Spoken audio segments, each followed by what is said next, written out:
Ito ang sabi ng score 1-8. Ay, ako sabi ako ang topic for today. So, nag-guess niyo?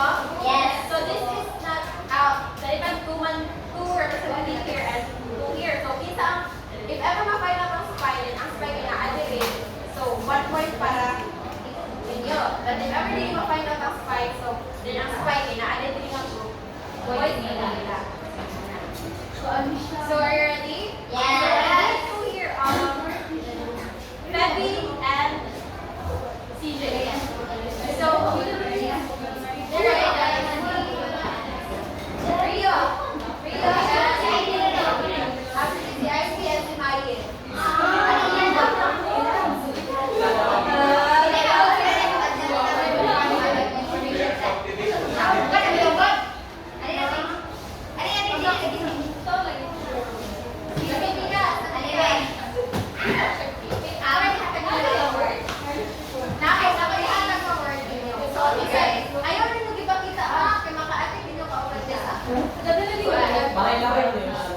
Sige, lagyan lang. Actually, ikaw, magkano yun? Sige, magkawal yung or then,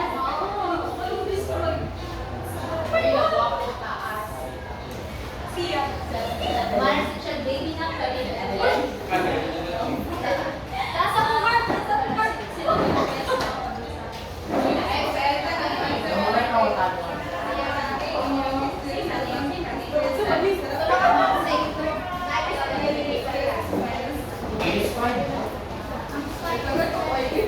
Sige, mag-una ko. I will ask you. So, i-describe it. You're going to describe word or thing na nagtawag nyo. And you're going to describe it na kanang dapat di po siya makikaya kayo. And kay maka-atip pa ng spy, so mamamapapay ng spy. So, if ever, mga kana. So, kung bali-balihan mag-answer, tulong mo, din amoy na, muna ito para ninyo kayo sa sinunod kay. Hindi na ginapagaya ako. Yeah, ako ito, i-describe sa ako. So, ano mo, spy? What do you think is spy? Kung bali-balihan, tulong mo, may ano yung kaya mo matagal si Tech Spy? Oo, ako mo matagal. Panalitan din, lahi po ang... Lahi, may naido ka. So, hindi ka pa So, are you ready? Yes. Describe her din sa sarili. Okay. Give me a word to describe sa ito. Okay, Color. Color green. Microsoft. Result of examinations. And then. Ay, sorry. Nakita na naman good. Compose of letters.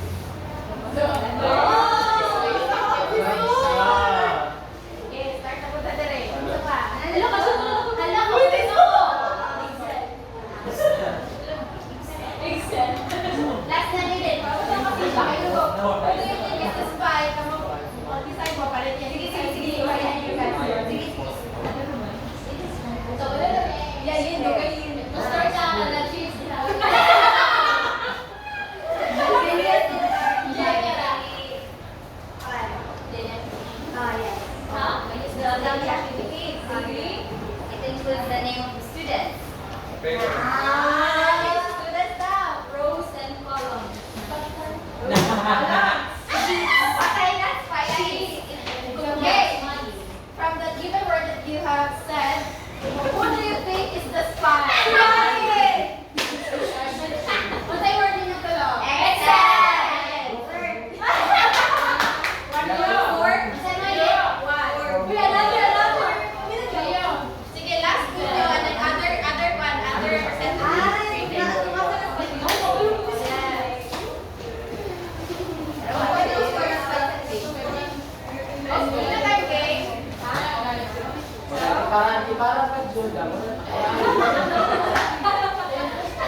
daily use. Ala, lisod ko.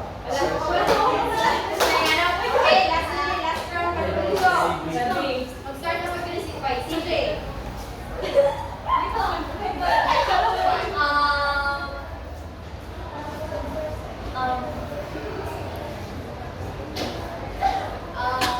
Let's fight. It's has been used before and today. Has been used before and today for efficiency. Used for efficiency. Yes. No. Alam mo tayo soon. I believe. It is used for our day-to-day living.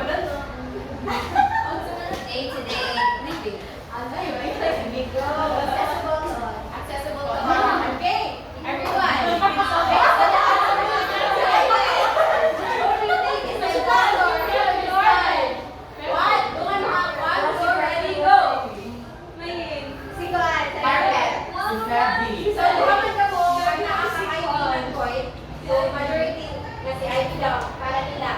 Mayin kay pamayin mo ah. O, di ba? O, ready ako. Ready ako.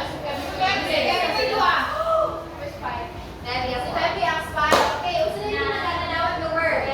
Technology.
Okay, once again, good morning everyone. So, I am the first reporter of Group 1 and we're going to discuss about integrating technology into teaching and learning. So, as what you've done during our activity, so it was part of the word here is the technology or the computer, which is there is a relation to our report, the integration of technology in learning. So please read everyone. Technology in learning. Technology provides instant accessibility to information, which is why its presence in the classroom is so vital.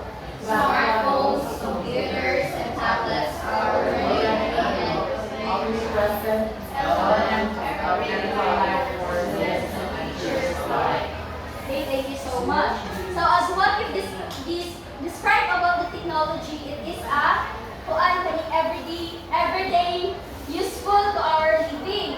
So here, through technology, we can instantly access information from the internet or using our smartphones, laptops, or anything that is part of the technology.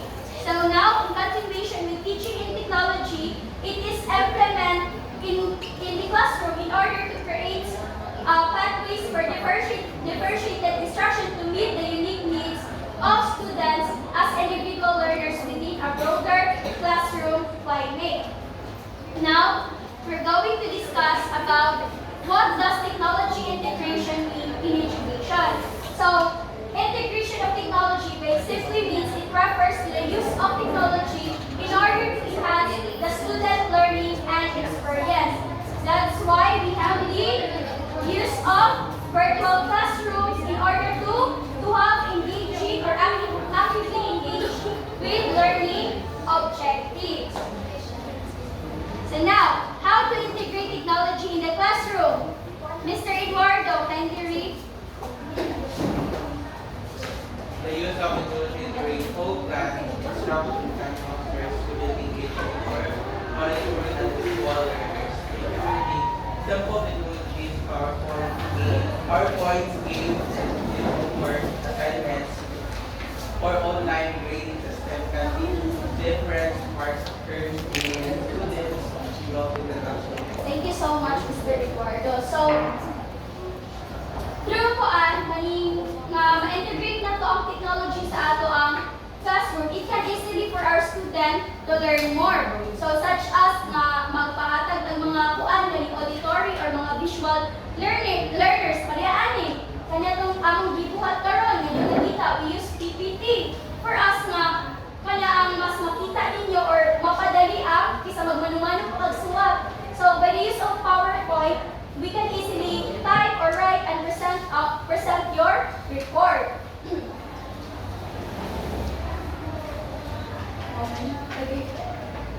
Nabalik na ba ni?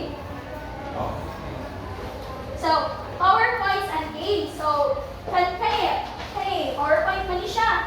Dayon, ang games, para itong gibuhat ng ko Sir Byron. So, ginagamit ang mga games through online or mga kani platform or mga katong-kahot na itong i-apply or mga nag-i-apply na to for us na mahimong engaging ang ato ang learning. So, next, we have internet homework integration.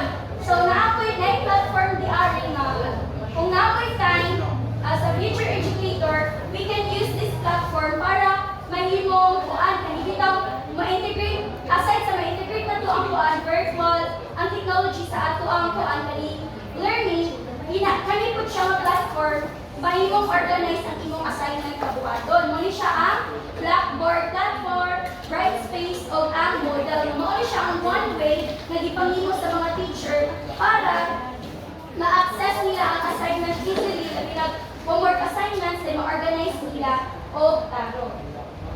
Next, we have online grading system. So this part it will be discussed by Miss Jenna Bell.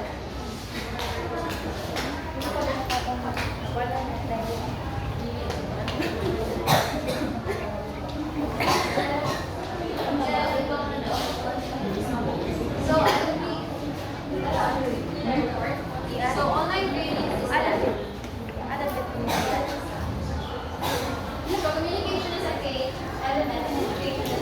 Helps teachers, administrators, parents, and students recognize students' strengths and areas of improvement. So, online grading systems empower school, open and facilitate lines of communication, where teachers can post grades, analyze student performance patterns, and manage transcripts of data. So, kay Power School, usually ginagamit din sa there sa Philippines, namin sa United States of America. So, United States. So, as in like, Power School ay ginagamit nila wherein they can post grades.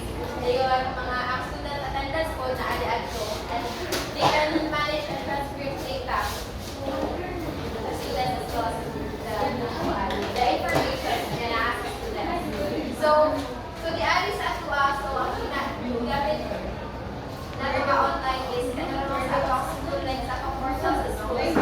Yes, kailangan ko siya para nawag-regamit na ito siya i-integrate ang technology in education. So the next one is, why is it important to integrate technology in the classroom? So, it's great, Mr. Jordan. Okay, why is it important to integrate technology in the classroom? First, it is engaged. Second, helps students prepare learning files and possibly prepare for the block skills. Okay, thank you. So, yes, first, keeping students engaged. So, when we integrate technology in the classroom, so natin mga games na through technology, like hindi mo na mga games with pero, di ba? So, itaas ang engagement or ang excitement din sa students. So, ang engagement nga ng learners very good, guys. Hindi man ma-board at class or as actual students if there is a na-ay technology na makita. So, sabi na ito sa mga language, something and that. So, help students with different learning styles. So, of course, diba,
can, it's not, dinigin siya classroom na classroom. Yes.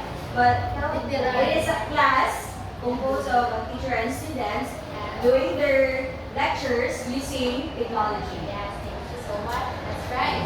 So now we are going to figure out how to set up a virtual classroom. So first is step 1. So pick a learning management system or select one way so you can teach. And then step 2, review all online learning materials. Ensure that ample information is provided. And then step 3, invest in a calendar and communication apps. And then to facilitate seamless communication among educators and students. Step 4, select a secure live streaming platform. So, and then I choose one with the content delivery and work. And then last one is choose the app that fosters collaboration. And then with our students, we get to actively involved in their learning. So in a virtual classroom, yes, inclusivity is set. So there is a use of technology. And using the technology, these steps will help a teacher. These steps will help a good collaboration and communication with the teacher as well as the students in a teaching and learning process. So, nakasugot na ba tayo ng virtual classroom? Yes. Before, because I know you're aware. So, the next one is virtual classroom adaptation in the world as of January 2021 para sa ang US Kailangan survey. Or sa world data. So, the learning sessions are now conducted online in 95% of schools in the world. So, as of January 2021, wala na. 2024 naman tayo. So, or pa, yes. And then the benefits of interactive technology. So, interactive things like empowers educators, create lessons with mixed media, foster feedback, flexible teaching strategies. So, that is the discussion. Ang benefits of technology is for teachers. There are also benefits of technology on students. So, sa students, so, enhance ang engagement. Mapanagin nila, explain nila siya. So, student-led learning. So, ang students makalearn in their own space, that helps students learn. Yes, parehas is real. After that, magamit din nila sa future or sa